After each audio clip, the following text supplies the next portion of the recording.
Kodėl žmonės baigia ne vieną universitetą ir būdami tikrai geri specialistai sako, jog nesugeba uždirbti nei daug pinigų, nei pasiekti karjeros aukštumų? Galbūt atsakymas, kaip tapti sėkmingais ir laimingais, slypi tai jau padariusių ir visam pasauliui žinomų milijardierių gyvenimo istorijose. Ką šie žmonės darė kitaip nei kiekvienas iš mūsų, kad jiems pavyko įgyvendinti visas savo svajones? Šiais laikais universiteto diplomus padėję į šalį, sėkmės ir pripažinimo ieškotojai samdosi asmeninius gyvenimo būdo trenerius.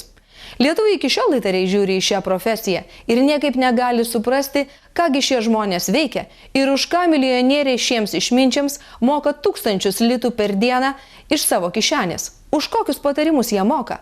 Šį vakarą jūs juos išgirsite iš lietuvaitės Leonoros lūpų, kuris sako, jog pati įgyvendino visas savo svajones. 29 Leonora Blekaitytė lietuviams nei matyta, nei žinoma, nors saulėtoje Ispanijos Ibiso saloje jau spėjo padaryti puikią karjerą. Iš pirmo žvilgsnio mergina primena tipišką gražuolę lietuvaitę išvykusią į užsienį dirbti modeliu, liekna figūra, auksinės garbanos ir stilingi drabužiai. Tačiau Leonora patikina tikrai nenorinti būti žvaigžde. Pažinodama tokias garsenybės kaip Paris Hilton ar Jamesas Bluntas ir George'as Clooney's, ji sako supratusi, kad jie už savo populiarumą moka itin didelę kainą ir neturi beveik jokio asmeninio gyvenimo. Leonora ne veltui skirtingose šalyse galima sutikti nuolat besisukiojančią šalia įžymybių.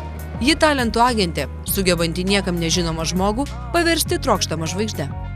Į Ibiso salą pas Leonorą, norėdamos išgirsti atsakymą į klausimą, kaip sėkmingai ištekėti, suvažiuoja moterys iš viso pasaulio. O puikias karjeras padarė milijonieriai, už Leonoros rengiamus sėkmės paslapčių seminarus nepašykšti ir 1000 eurų ar daugiau kaip 3000 litų per dieną. Trumpam Lietuvą sugrįžusi moteris sutiko atskleisti, kaip tapti sėkmingu, turtingu ar, jeigu trokštate, garsiu. Didžiulis namas su baseinu, šalia stūksantys kalnai ir nuostabus vaizdas į jūrą. Taip amžino pavasario saloje yra įsikūrusi lietuvė. Regis savo gyvenimu ji puikiai iliustruoja ir savo dėstomas teorijas. Tai, kad svajonės pildosi. Netikėkite tais mokytojais, kurie jums aiškina, kaip gyventi, tačiau nesugeba susitvarkyti savojo gyvenimo, sako Leonora. Į šios Leonoros namus Ibisoje suvažiuoja žmonės iš viso pasaulio, norėdami pakeisti savo gyvenimus. Ko čia jos moko Leonora ir kokios jos išbandytos svarbiausios sėkmingo gyvenimo taisyklės? Leonora sako, kad jos gyvenime visiškai nėra žodžio reikia, jis keičiamas į noriu. Nors lietuviai labai dažnai dirba nemėgstamą darbą ir taikosi prie viršininko užgaidų, kad neprarastų pajamų, Leonora sako, kad taip gyventi visai nebūtina. Aš noriu gyventi saulėtaušis šaly pirmiausia. Ir neturėti šalčių, leisti žiemas taip, kaip aš noriu, reiškia šiltai, gražiai, kur žalia, šilta, šviesų, jūra, pležas, kur galiu sportuoti, skaityti knygas, mėgautis gyvenimu. Aišku, į baseiną šokti negaliu žiemą, nes vis tiek yra vėsiau negu vasara. Bet tai be galo mane džiugina ta gamta, kalnai ir jūra, ir pležas, auksinis smėlis. Tai, ką aš visada norėjau, tą aš ir turiu. Tu supratai, kad nesi, tokia tipinė karjeristė? Ne, kad aš noriu ir daugiau. Vėlgi, aš nenorėjau būti ta milionierė, kuri po to vienas pjautus ir sakytų, ne milijonuose laimė, nes aš jau jaučiau, kad laimė ne tenais. Teisininkės diplomas, sėkmingai susikloščiusi karjera ir visada šalia 20 metų vyresnis mylimasis iš Urugvajaus. Lietuvė sako esanti savo gyvenimo šeimininkė. Ji niekada nedirbo samdomo darbo, todėl nežino, ką reiškia darbo valandos nuo iki. Viršininkų nurodymai, ką ir kaip daryti. Moteris trokšta sėkmingai ištekėti, o vyrai padaryti puikią karjerą ir uždirbti kalnus pinigų. Tai patys dažniausi norai, kuriuos Leonorai tenka girdėti. Kodėl lietuviai anot Leonoros, nors ir baigė universitetus, būdami ir darbštus ir atkaklus, taip retai sulaukia pasaulinės šlovės ir pripažinimo? Lietuvoje yra tas mūsų kuklumas toksai, kur mes vieni iš kitų pasijuokiam ir mėgstam, jeigu aš varžausi, tai būtų gerai, kad ir visi aplinkui mane varžytųsi, truputėlį gėdintųsi, tai patys savęs. Tai ir tas vyksta, kad mes nedrįstam savęs reikšti, mes nedrįstam suklysti, mes bijom būti kad kažkas pasijuoks ar dar kažką vietoj to, kad pasižiūrėti į gyvenimą kaip į žaidimą ir sakyti, okei, aš atradau kažkokią aukso gyslą, nežinau ar ten aukso gysla ar ne, bet jaučiu, kad gerai jaučiuosi, man tas patinka, man duoda daug energijos, aš pirmiausia neskaičiuoju laiko, nes man tai be galo įdomu pačiam ir pradėti tai integruoti į savo gyvenimą ir kai žmogus, pastebėkite, ten amerikiečiai, kitos kultūros, kurios yra, jie tiesiog daug negalvoja, jie tiesiog daro, improvizuoja, bando ir tikrai netgi tokiose konferencijose, kiek aš esu buvus, lietuviai, jie turi tokį bagažą žinių, bet ateis koksai nors amerikietis, žino 5 pirmus sakinius, kurie ten užbūrė visus, reklaminius tokius, kurie neturi gylio, tarkim, bet jisai garsiai rėkia, jisai turi energiją ir jisai pasitikė savim, jis daug ten neanalizuoja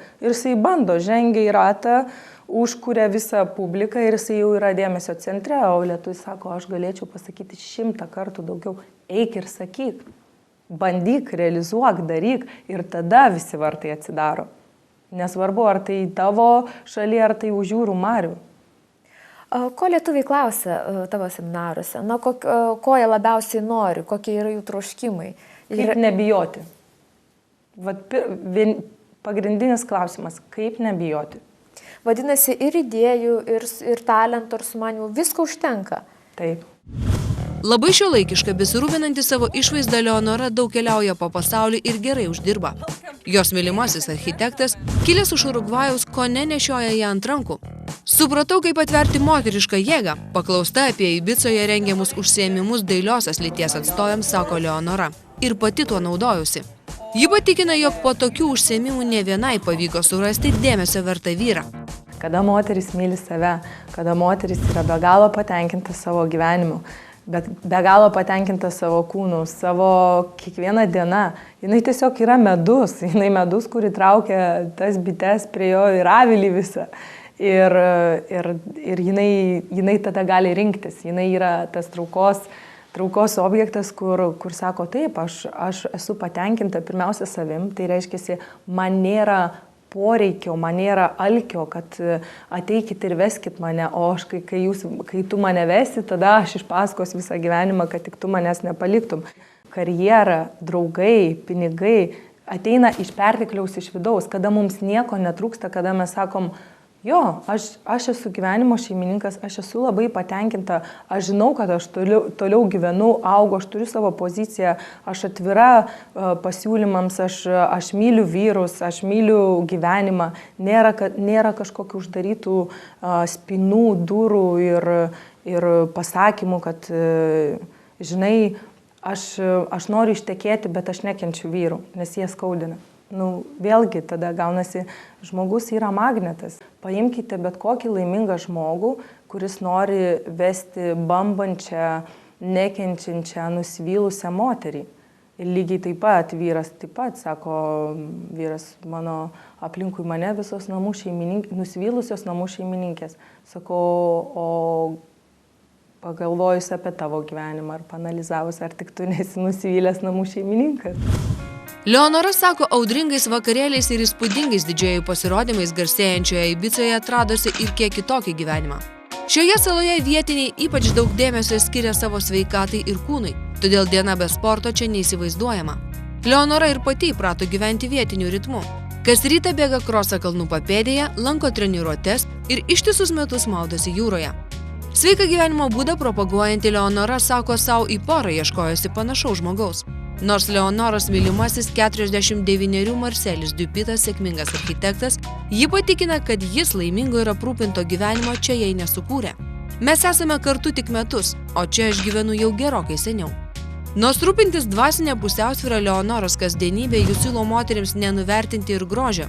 Jei reikia prašyti skeptiškų vyrų pagalbos ar tariamai neįmanomų dalykų, aš visada bandau pasitelkti moterišką žavesį. Ta patį rekomenduoju ir kitoms. Tai tikrai veikia, sako Leonora.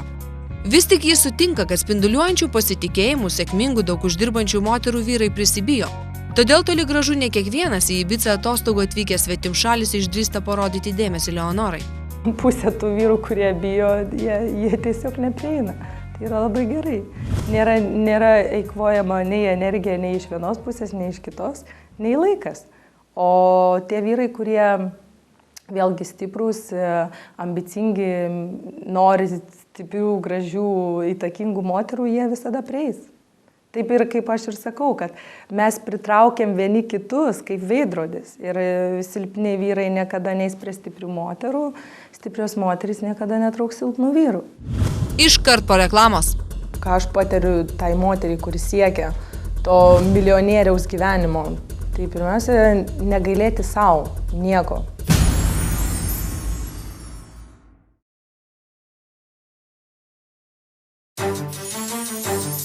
Tiesa, šiandien sėkminga karjera ir gerai santykiai su mylimuoju besidžiaugianti Leonora prisipažįsta, kad toli gražu ne viskas jos gyvenime klojosi taip puikiai. Pirmoji merginos meilė lietuviui baigėsi mylimojo smurtu. Kad ir kaip skaudu buvo, man pakako jėgų ir ryžto nutraukti tokius santykius. Todėl ir savo susitikimuose su moterimis griežtai joms sakau, kad kuo greičiau padėtų tašką santykiuose su smurtautoju, net jei tenka palikti ir gražius, visą gyvenimą puoselėtus namus. Kad sutiktų reikiamą vyrą, moteris turi labai gerai žinoti, ko ji iš tiesų nori, nes nežinodama ir gaus bet ką. Man visada norėjusi žmogaus šalia, su kuriuo aš jausčiausi laisva ir tuo pačiu saugi. Reiškia, nereikia nei stumti, nei traukti, tai yra labai natūraliai ir organiškai viskas dėliojasi, kada reikia išsiskirsti, nes reikia daryti savo reikalus darbus, kada nori susitinki ir tai yra be jokių priekaištų, reikalavimų ar ten patikrinimų. Tai va tas laisvas žmogus gali duoti tau tik tą laisvę. Tai man to ir norėjusi. Laisvo, sportiško, gražaus, energingo, protingo, išmintingo, sąmoningo žmogaus, kuris džiaugiasi savo gyvenimu. Ir tada malonu dalintis tam pačiam lygmenį tuo džiaugsmu gyvenimo. Tai tą ir gavau. Ir lygiai taip pat tas žmogus norėjo. Sako, aš norėjau visko, ką aš gavau, tik neįsivaizdavau, kad bus viskas sudėta į tokį kūną. Visiems dažniausiai atrodo, kad savo gyvenimą sėkmingai tvarkantys žmonės jau gimsta pasiturinčiose šeimose ir jiems reikia tik šiek tiek pasistengti. Tačiau Leonoros pasakojimas labiau primena Pelenės istoriją, tik jos gyvenimo scenarijuje auksinę kurpaitę ji turėjo apsiauti pati. Leonora su 2 seserimis užaugo mažame Stakliškių kaime, o jo šeima gyveno labai kukliai. Ji puikiai atsimena, kaip būdama maža svajojo vieną dieną išvažiuoti į Vilnių. Tačiau apetitas, kaip matote, auga kartu su žmogum, šiandien juokiasi Leonora. Vaikystėje nepriteklių patyrusi moteris dabar ne vienam pataria, kaip tapti turtingu ir įtakingu žmogumi. Leonora ir savo pačiai turi vieną paprastą taisyklę. Kasdien padaryti bent vieną dalyką, kurio bijo. Tai plečiasi žmogaus galimybių ribos. Gyvenk taip, tarsi tavo svajonė jau tapo realybė. Jei norite būti milijonieriumi, jau šiandien pradėkite elgtis taip, tarsi juo būtumėte, sako Leonora. Kad ir kaip nerealiai tai skambėtų, ji patikina, kad nusiteikimas ir minčių koncentracija labai gera pradžia. Per vidinį pasaulį žmogus prisitraukia tai, ko jis nori. Jisai duoda konkrečią užduotį ir sako, žiūrėk, aš esu labai taupi. Ta prasme, žmogus ten pasirodo, kad jisai super ten taupus, negali nieko sau leisti, o nori be galo turtingo gyvenimo. Tai kas gaunasi, kad jisai negali to turtingo gyvenimo turėti, nes jisai negali net nueiti į kitokio lygio parduotuvę ar kitokio lygio restoraną, kad sutikti bent jau to lygio žmonės, arba bent jau pakeliui į tą lygį žmonės. Keliauja visada ten paskutiniais ten troleibusais, autobusais ir taip toliau ir negali pereiti į tą kitą žaidimo aikštelę. Tai mes iš tų paprasčiausių dalykų keičiam žmogaus kokybę. Ką aš patiriu tai moteriai, kuris siekia to milijonieriaus gyvenimo, tai pirmiausia, negailėti savo nieko. Kiekvieną dieną daryk tai, ką tu nori šiandieną. Tai reiškia, nekaupk juodai dienai, netaupyk ir negalvok, kaip man gauti iš kažko kito. Žiūrint į daug pasiekusių žmonės, besišypsančius iš žurnalų viršelių, vairuojančių prabangias mašinas ar besilepinančių nuosavose jachtose, atrodo, kad jiems gyvenime nieko netrūksta. Leonora, girdėdama jų pasakojimus, tokiais stereotipais jau seniai nebesivadovauja. Milijonieriai tokie patys žmonės. Jie nori paprastų žmogiškų dalykų, tačiau atėjusi sėkmė ir pavydėtina karjera, juos į darbo rutiną yra įsukusi taip stipriai, kad jie jau seniai pamiršę, kas gyvena jų gyvenimą ir kad jie patys yra savojo šeimininkai, aiškina Leonora. Galbūt todėl turtingi žmonės Leonorai moka nemažus pinigus vos už vienos dienos patarimus. kai mums trūksta tų finansų, tai atrodo, va čia ir būtų laimė, ne? Bet vėlgi, mums tie patys milijonieriai pasakoja, kad ne čia laimė, kad vėlgi kažko tai trūksta ir turi būti balansas. Tai va, tie milijonieriai, jie ieško balanso. Ir vėlgi, aš jų nieko nemokau. Jie tiesiog ateina, nes jie gali išgirsti patys save ir kažkaip tai gauna savo informaciją patys savo atsakydami, nes realiai žmogus viską žino, viską girdi pats, bet tam hause, kuriame mes sukamės, reikia truputėlį sustoti ir įsiklausyti. Ir tam ateina laikas. Dabar Leonora svajoja amžino pavasario saloje atidaryti savo mokymų centrą, kuris talpins dar daugiau į Ibicą atvykstančių laimės ieškotojų. Asmeninė trenerė turi ir lietuviams keletą patarimų, nuo ko pradėti keisti savo gyvenimą. Pirmiausia, žinoti, ko jisai nori. Tai čia labai svarbu, nes tada kryptis aiškiai, ne? Tada pradėti praktikuoti tai, ką jisai nori čia ir dabar. Reiškia, nebūti priklausomam nuo sąlygų. Jeigu aš būčiau turtingas, tai tada būčiau padaręs tą ir tą. Ne, aš noriu būti turtingas, koks mano sekantis loginis žingsnis daryti dėl to kažką, ne? Tai reiškia, aš kryptį žinau, tai ką aš galiu daryti, ar aš noriu keisti darbą, ar aš keisti šalį, ar daryti kažką aktyviai. Aš visada siūlau žmonėm būti labai realu, čia labai realu ir nieko negaliu pasakyti, kad jums nesigaus, jeigu jūs bandysit. Vienaip ar kitaip tu pradedi žingsnis po žingsnio eiti tą linkme, kur tavo kryptis aiškiai. Jeigu tu tiksliai žinai, ko nori ir pradedi sekti tą, šitą žingsnį padariau, o kas toliau? Tu eini toliau ir tu matai, geras, jau uždirbu daug pinigų, bet darbas netenkina, o kaip sujungti ir pinigus ir tenkinantį darbą? Tada sekantis žingsnis. Ir taip mes artėjom prie to turtingo gyvenimo, o prie viso to gaunasi ir turtingi žmonės, ir turtinga aplinka, ir kur tu ten eini, ir turtinga šalis, ar turtingas būtas, kur tu judi į priekį.